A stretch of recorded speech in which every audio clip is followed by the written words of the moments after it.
Hey everyone, welcome back to the channel. I'm Ganyan, thank you for stopping by. So, the Bloody Harvest event is back in Borderlands 3 once again after a year. So this will be my full guide for the event. It's gonna have everything from the loot, to the challenges, to my general tips and tricks, to my opinion, and to the hotfix that we got today. So naturally, it's gonna be a bit of a longer video. The timestamps will be in the description. If you're looking for a specific part, you can look down below and skip to that part. Before we start, I just want to thank all of you who subscribed in the last couple of days. It really helped the channel and I really do appreciate it, so thank you. And now let's get into it. The event starts when you meet Maurice on Sanctuary 3 and he's gonna send you out to collect Hectoplasm, which you can get by killing haunted enemies throughout the Borderlands on any planet you want, including DLC planets. So, there are three types of ghosts. The normal ghost, which will be in haunted enemies, it's gonna give you about 3 Hectoplasm.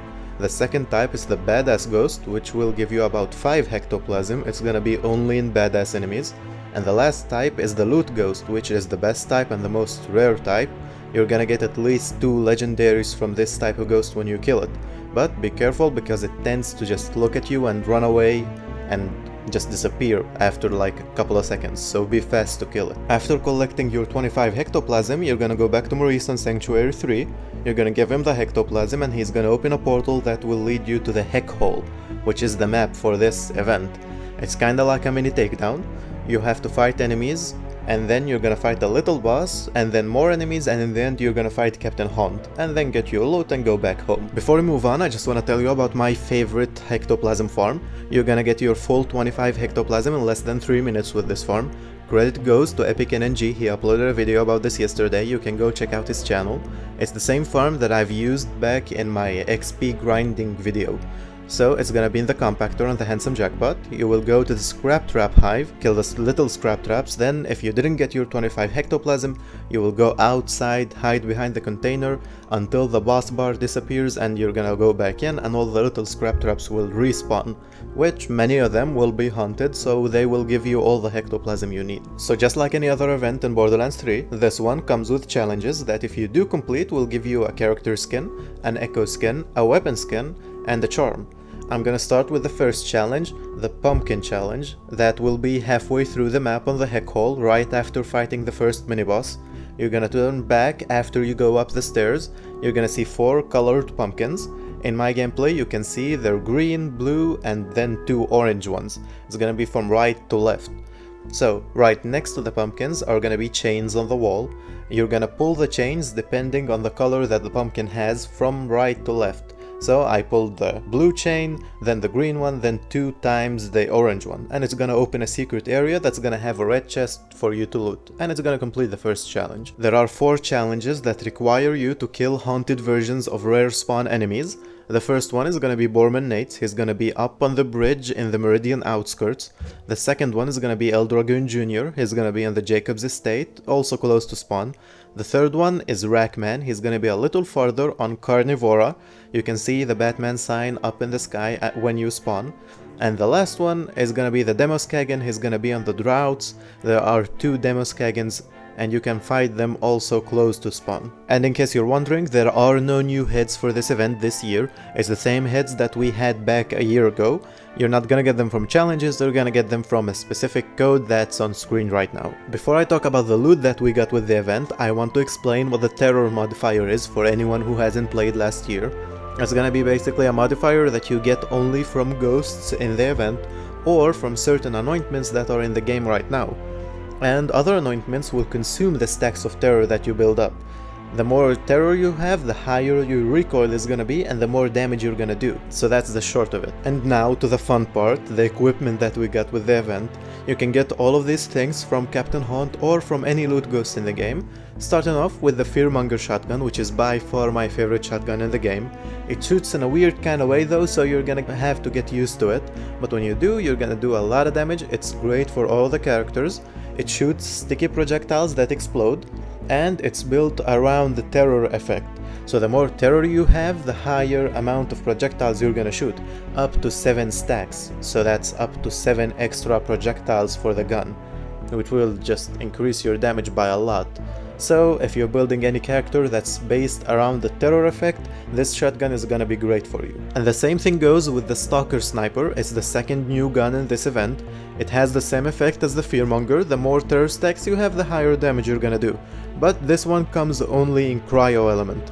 So it's gonna be most useful for Zane, but it does a lot of damage with those terror stacks, so it's gonna be useful for most characters. The new shield for this event is called the Scream of Terror. It comes only in cryo variant, and the main effect of it is that if you have any terror stacks and the shield breaks, it's gonna release a nova that if it hits an enemy, it's gonna pacify that enemy.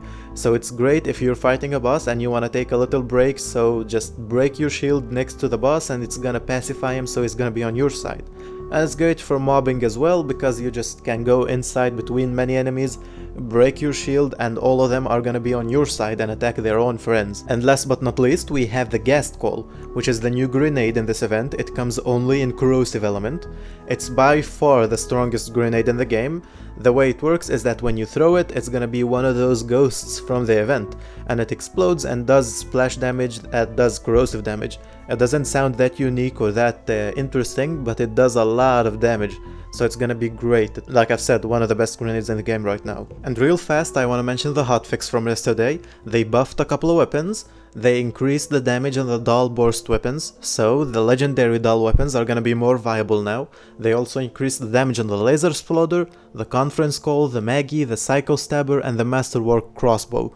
And as you know, buffs are always good, so I'm happy about that. Also, they made some changes to Zane's class mods and skills. It isn't much, but they increased the damage on many of them, and for me this doesn't seem like a huge change. It's just the first step in making Seeing Dead not the class mod that everyone uses, and more viable builds for Zane are always a good thing. And for any character, more viable builds are a great thing. And those are basically the main takeaways from yesterday's hotfix. The other stuff is just normal stuff that we get with every hotfix. These were the main things that I wanted to bring up. Moving on to my opinion of the event, I think it's great. I like everything that they gave us. My only problem with it is that it's not permanent. It's going away on November the 5th. Just like last year, this gives us less than a month to enjoy the event and fight Captain Hunt.